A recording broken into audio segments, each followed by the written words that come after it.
আজারবাইজানের রাজধানী বাকুতে জলবায়ু সম্মেলনে প্রধান উপদেষ্টা ডক্টর ইউনূস, যেখানে সমাগম বিশ্ব নেতাদের। মঙ্গলবার সম্মেলন শুরুর আগে তুরস্কের রাষ্ট্রপতি রিসেপ তাইয়েপ এরদোয়ান এবং তুর্কি ফার্স্ট লেডির সঙ্গে দেখা করেন ডক্টর ইউনূস। এ সময় তারা একে অপরকে নিজ দেশে সফরের আমন্ত্রণ জানান। এদিন সাক্ষাৎ হয় সংযুক্ত আরব আমিরাতের প্রেসিডেন্ট শেখ মোহাম্মদ বিন জায়েদ আল নাহিয়ানের সঙ্গেও। এ সময় ছাত্র আন্দোলনের সংহতি প্রকাশ করতে গিয়ে বন্দী 57 বাংলাদেশি নাগরিককে মুক্তি দেয় তাকে ধন্যবাদ জানান প্রধান উপদেষ্টা।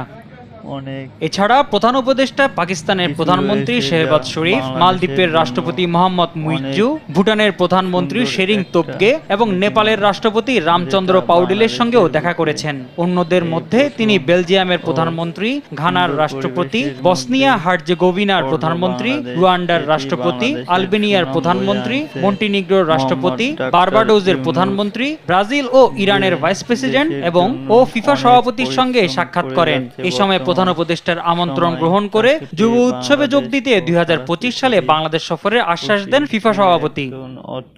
কপ সম্মেলনে জলবায়ু ঝুঁকিতে থাকা বাংলাদেশের দাবি দাওয়া তুলে ধরবেন ডক্টর মোহাম্মদ ইউনূস।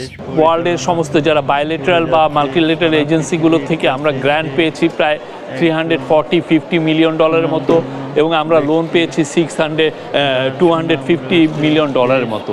এর বাইরে কেউ আমাদেরকে কোনো কিছু, আমরা কিন্তু ভিক্ষা চাচ্ছি না, আমরা কিন্তু বলছি না যে তুমি আমাকে, আমরা এটা একটা আমাদের ন্যায্য দাবি। তুমি যে ফসিল ফুয়েল পুরাও, তুমি যে সিভিলাইজেশনটা গড়েছো গ্লোবাল নর্থে, সেটার দায়টা আমার উপর দিয়ে যাচ্ছে।